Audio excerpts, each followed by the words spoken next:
Allah Ar-Rahmanur-Rahim yang biasa kita artikan Maha Pengasih. Nama-nama Allah yang 99 diantaranya Ar-Rahmanur-Rahim yang kita biasa artikan Maha Pengasih, Maha Penyayang. Lalu apa bedanya? Maka kata Syekh Abdul Aziz Ibn Nasir Al-Julayil atau Al-Jalil, beliau mendefinisikan perbedaannya itu adalah Ar-Rahman Dzur rahmatis samilah li jami'il khalaiqi fid dunya walil mu'minina fil akhirah. Ya, dalam surat Ghafir Allah berfirman, wasi'ta rabbana wasi'ta kulla syai'in rahmatan wa ilma. Jadi Ar-Rahman itu kata beliau adalah pemilik rahmat yang as-samilah, yang maha luas, yang maha meliputi, yang maha sempurna, li jami'il khalaiqi fid dunya, bagi seluruh makhluknya di dunia, yang mukmin, yang kafir, yang binatang, tumbuh-tumbuhan, semuanya, walil mu'minina fil akhirah, dan khusus bagi orang-orang mukmin di akhirat. Jadi Rabbana wasi'ta kulla syai'in rahmatan wa ilma. Para malaikat mengatakan, berdoa, ya Rabb kami, sesungguhnya ilmu dan rahmat Engkau meliputi segala sesuatu.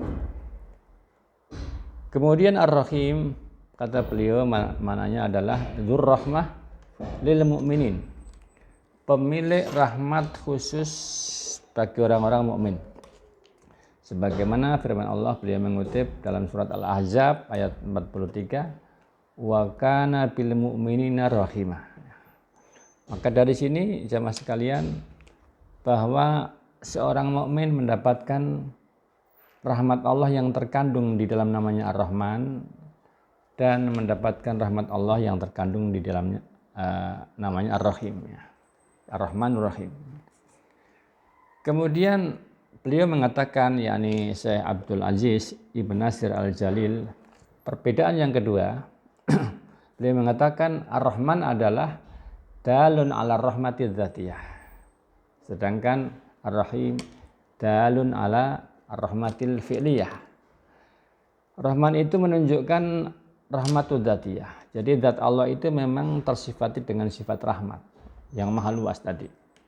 Maka Allah memberi dan terus memberi, sekalipun makhluknya itu menyakiti Allah Subhanahu wa taala, seperti orang-orang yang mengatakan Allah punya anak dan yang lainnya, orang-orang musyrik, tetap dikasih rahmat oleh Allah karena Allah memiliki sifat rahmat, tapi sifatnya adalah rahmat yang badaniyah. Sedangkan Ar-Rahim adalah dalun ala ar-rahmah al-fi'liyah, dalun ala rahmatil fi'liyah, menunjukkan rahmat yang merupakan sifat fi'liyah. Allah menyampaikan rahmatnya kepada para hamba. Kemudian jamaah sekalian, bahwa rahmat itu ada dua, kata beliau. Rahmat itu yang umum dan yang khusus. Maka yang umum tadi seperti kepada seluruh makhluknya. Apa bentuk nikmatnya? Bentuk nikmatnya adalah bi ijadihim wa tarbiyatihim wa rizkihim wa tashihi abdanihim, hingga akhirnya. Beliau mengatakan bahwa bentuk rahmat Allah kepada seluruh makhluknya secara umum adalah dengan diciptakannya mereka, itu bentuk nikmat, sehingga manusia mampu untuk mengenal alam semesta ini, sehingga mengambil kesimpulan ternyata alam itu ada penciptanya, misalnya, yaitu Allah Subhanahu wa taala. Biijatihim, dengan diciptakannya mereka, wa tarbiyatihim,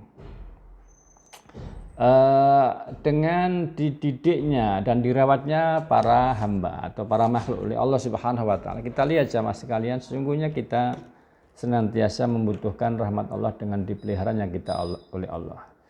Misalnya kita manusia sedang dalam keadaan lemah. Kapan kira-kira lemah itu? Yaitu misalnya dalam keadaan tidur. Maka seorang yang tidur itu sangat lemah. Kenapa